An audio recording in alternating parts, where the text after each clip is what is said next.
Hi everyone, Anna Marino here, your moderator for week 2, communication and collaboration, pitch, research and yourself. Okay, first I'll just cover the content that we provided and we've covered this week. Communicating the value and impact of your research. Okay, so what value does your research bring? Where does it bring the value? And the impact it implicates for community and society. Okay. We talked about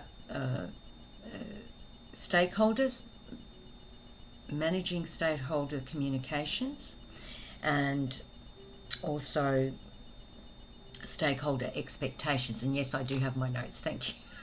So I just want to make sure I cover everything that I feel I need to. I don't want to forget. So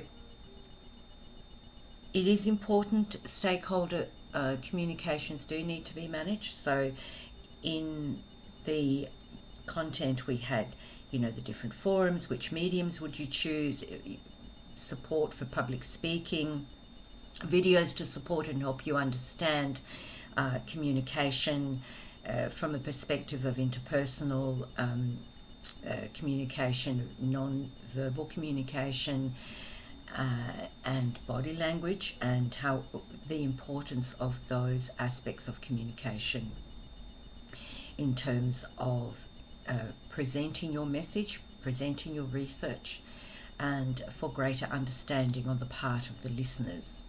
Okay, so I think we probably dealt a little bit with last week how you would choose a particular forum, a particular style and level of language, what kind of language you would use to present, say, to a community audience who had very little knowledge of the academic terminologies of your research, to an academic audience. Okay, and what benefits to researchers from your supervisors? Okay, what benefits you gain from them, and what benefits are you looking to give your stakeholders? Okay, so when you're doing your research, you're looking at, there's a reason why you're doing it, and often it's because you want to find an answer to something that you feel is important to the field, not just the field of your interest, but to something that is important to community and society. I mean, a very obvious one is research in climate change, research in health, medicine, law. Well, actually, they're all obvious probably, in the sense that they all make a difference. They're all very important. I mean, at the moment now, we have this COVID, and so a lot of medical and health research is absolutely critical and vital for a whole range of reasons. Okay, we looked at, now, stakeholder expectations. That's very important. They expect integrity, honesty. They want reliable data. They want you to be upfront and tell them the truth about what you know and why your research is important. So you need to understand the value, not just of your research, but the value that you bring personally to it. And I did note that one of our colleagues was still a little bit unclear about personal value. You see, when you choose a topic for your research, you have chosen it. You are unique in that you have chosen a question that no one else has looked at. I mean, that is one of the, tick the box in your PhDs and in any postgraduate research. So that box you tick is something that's unique. You may have a look at a question that has answers, but you're fine-tuning. You may be fine-tuning into something that needs further exploration. So that's where you bring your value, okay?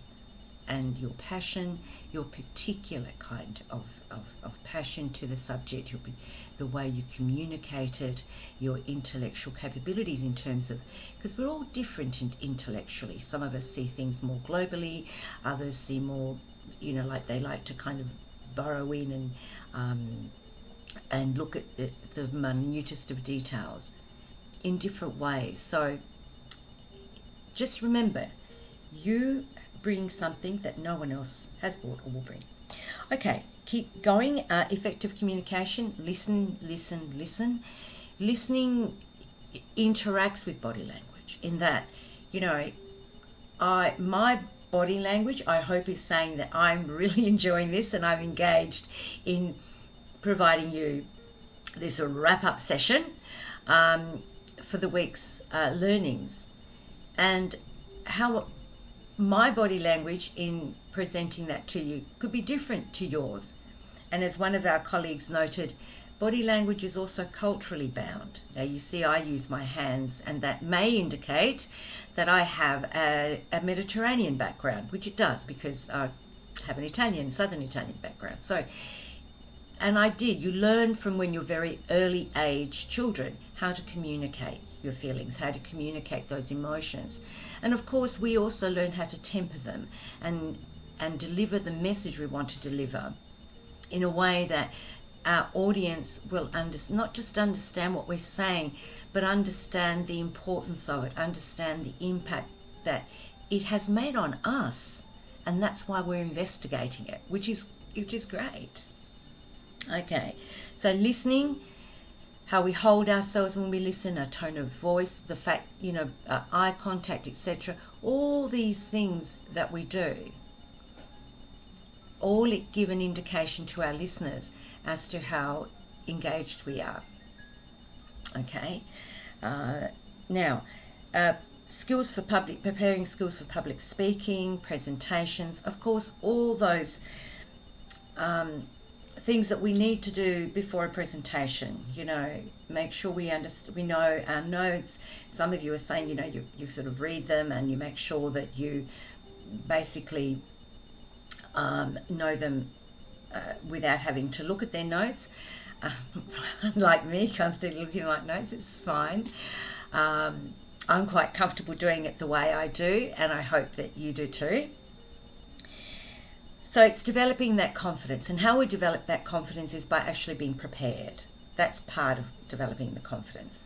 Okay, so the more prepared I am, the more I understand the content of the module I'm teaching and my own, for example, and research, the more prepared I am to be able to deliver a communication that makes sense and that demonstrates an importance to and value of the research. Okay, moving on. I think that's broadly covered the content. We had the polls. We had 14, all of the above, 2 with honesty, 2 with persistence. These are the figures of the results. We have 3 more values identified. Excuse my ums and ahs. Transparency, enthusiasm, and independence. And I really appreciated the way that you explained and gave reasonings for why you believed a particular value, or one that wasn't on the list, which is fantastic because it has to hold true to you, who you are and how you move in the world, okay, and in your world of research. Okay, so well done all of you. I did note that some of you were talking about understanding, and no one noted it on the polls, but obviously it was part thereof of all of the above. Okay, so that's the polls. The other one about anything unclear, I've noted the personal value. We've dealt with that.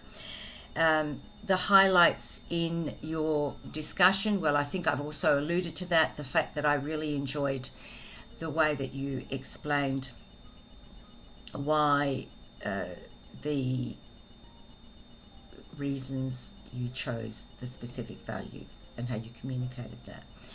The other question that was on verbal non-communication, I did feel important to send an announcement, and I really do appreciate our colleague raising that question, because sometimes within a context it's not always as easy to gain that real sense of, what does she really mean here? What am I really being asked? And you all did well. Those of you who then came back and responded to that question, thank you so much.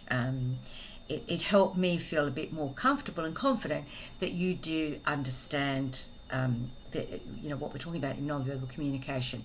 And certainly I will be reviewing that particular section to ensure that your oncoming colleagues, others who do this, will also be somewhat more will be enlightened. Now, I think that basically I've got to go, because I know I take up a lot of time doing these wrap-ups, but I enjoy it. And I really do love reading your communications. I don't always respond to them, but so many of them are thought-provoking. They really make me think, which is great. So I'm learning, always say I'm learning, and I am. Summarising, greater awareness of how we contextualise and capitalise collaborative opportunities. So those opportunities, how we, where we sit within collaborative opportunities and how we use them to leverage our own research, but also provide support for our colleagues. Understanding the key elements of effective communicator, what they are. I think I still will say listening for me is number one, but the videos were there to support you and help you on your on your body stance, tone, and a range of other factors. Feeling more confident when communicating with stakeholders and other professionals. Now, that is really important for you to be confident.